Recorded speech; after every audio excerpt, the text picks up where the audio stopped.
Today, as I've done on the last week, I've been trying to do a memory of fallen Civil War heroes. Unfortunately, one of them that I found was my great great great grandfather. He was, no, my great great grandfather, sorry. He was named Hiram Leonard Thurston, and he was my mother's grandfather's father. Now, he died before I was, my mother's was born, naturally, and died when her grandmother was very young. I believe she was 4 years old. I have a picture of him, and this is dated Hiram Leonard Thurston. Hiram Leonard Thurston was the son of John and Blank Thurston. Now, when I did a research, he was related to John Deere, but he was originally from Oxford, Maine. On September 3rd, 1852, he was married to Dora Collins, a native of Ireland, by whom he had 4 children, the youngest being just 10 days old when the husband and father joined the army April 1st, 1862. Now, I know that she had a brother that my mother knew. Her name was Melissa Hargraves. She lived almost her entire life out in Cochituate and Saxonville, Mass., which is part of Framingham at 70 Johnson Street.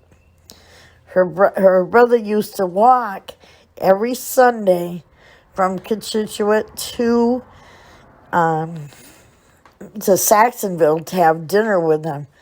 And my mother remembers him very well. She was born 1927.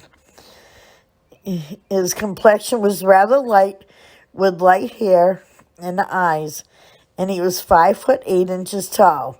For some reason, he very seldom wrote to his family, and his personal incidents of the army life have been scantily supplied. Now, I was told that by my mother, that her grandmother was told that when they left, they were given the promise that a family would support them. That was how it was done back then. The older people would support the younger families, and they never saw a penny, so they suffered terribly.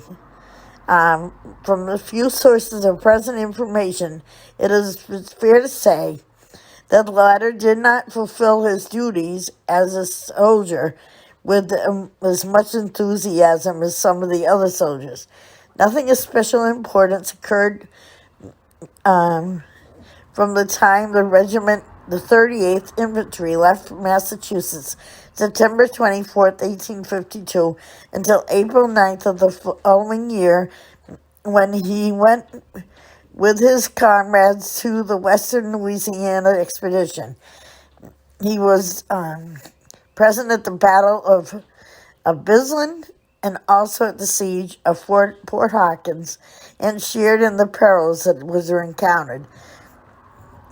But the most trying time to a soldier qualities was at the Red River expedition, which was conducted as well as planned by General Banks. The troops went by boat from Baton Rouge and landed at Grand Error, just 2 miles below Appomattox. At 5 a.m., April 21st, the march of the 45 miles in Cass River was begun, which was accomplished as sundown the next day. It was a severe test of the endurance of a soldier. A few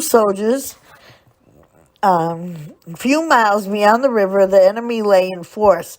Early the next morning, the river was forded and the line of battle was formed. And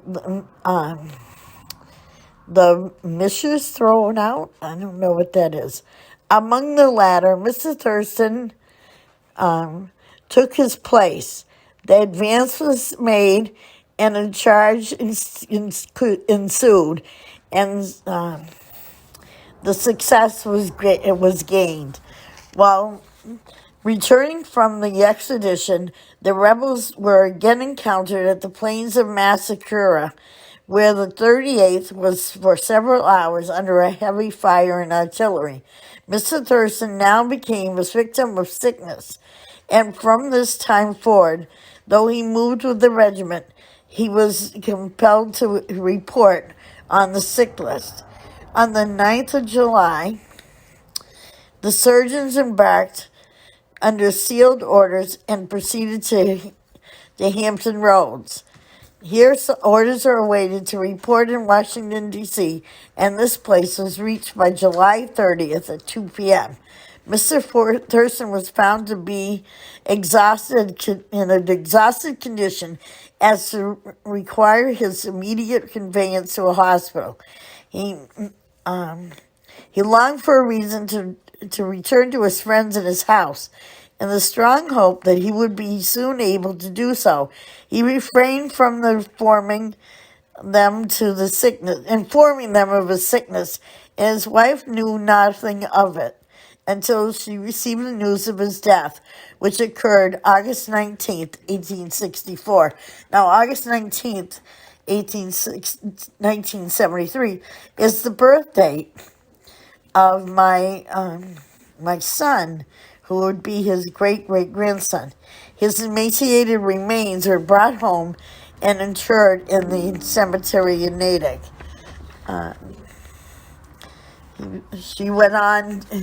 His wife went on to marry another man. She married a minister, and Melissa had 6 children. Frank,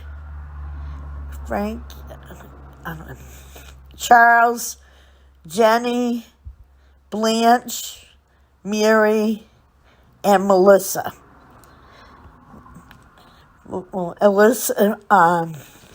Charlie went on to have at least one child, and that was Julian, and a daughter, Nancy. I know they had 2 children. Jennifer died of typhoid fever at the age of 18, and Frank had 2 children, Jean and Priscilla. Jean is my mother. Priscilla was my aunt. Priscilla had 2 children, Gail and Eddie, and my mother had 2 children, Nancy and Susan. Nancy had 2 children, Melissa and Amanda, while I had 3, Stephen, Robert, and Jennifer. Stephen has gone on to have 4 children, Mackenzie, Noah, and Jackson, and Nina, while Jen had 1 child, Michaela. There's no other family history on that. Just thought you'd be interested. Thank you.